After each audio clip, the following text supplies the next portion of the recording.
All rise for our Pledge of Allegiance. I pledge allegiance to the flag of the United States of America and to the republic for which it stands, one nation, under God, indivisible, with liberty and justice for all.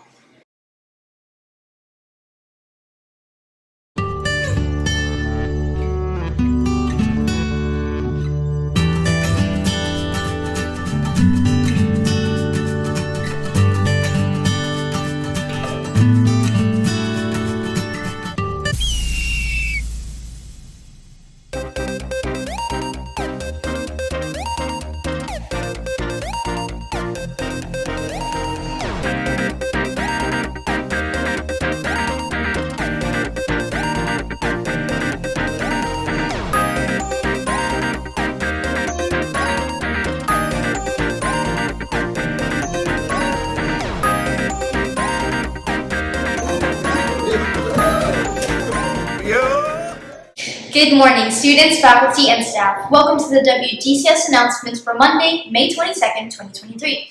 Today is an odd day. It is also Buy a Musical Instrument Day.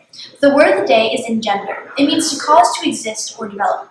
If you have an elementary teacher who's weak at teaching math, it can engender the feeling that you're just not good at math when you actually might be.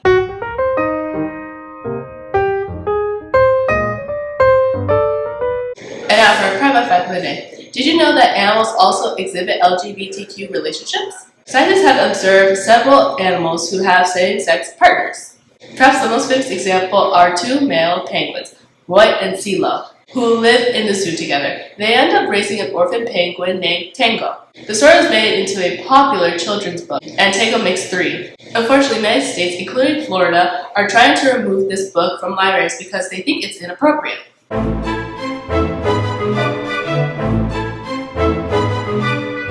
For our final week of announcements, we're going to look at the major source of income for Florida, tourism.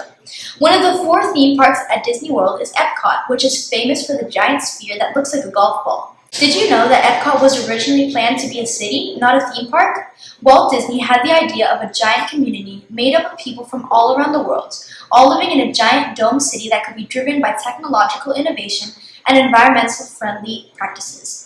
He named it the Environmental Prototype Community of Tomorrow, or Epcot. Walt released this plan in 1966, 5 years before the Magic Kingdom even opened in Florida. After he died, the company decided that there were too many complications with trying to run a city like this and scrapped the plan. However, they decided to open a second theme park in Florida that would be based on Walt's vision. The park obviously is what we know as Epcot.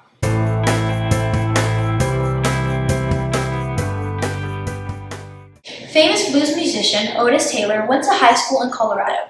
During his senior year, he styled his hair like the singer James Brown, who was at the height of his popularity.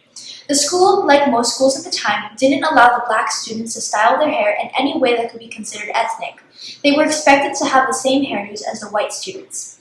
They gave Otis an ultimatum: cut his hair to match the white students or drop out of high school. Otis chose to leave. When the current administration of the school learned about what had happened back in the 60s, they decided to make a statement. So last week, 57 years after being discriminated against for his hairstyle, Otis Taylor walked the stage at the same high school's graduation ceremony and was finally given a high school diploma.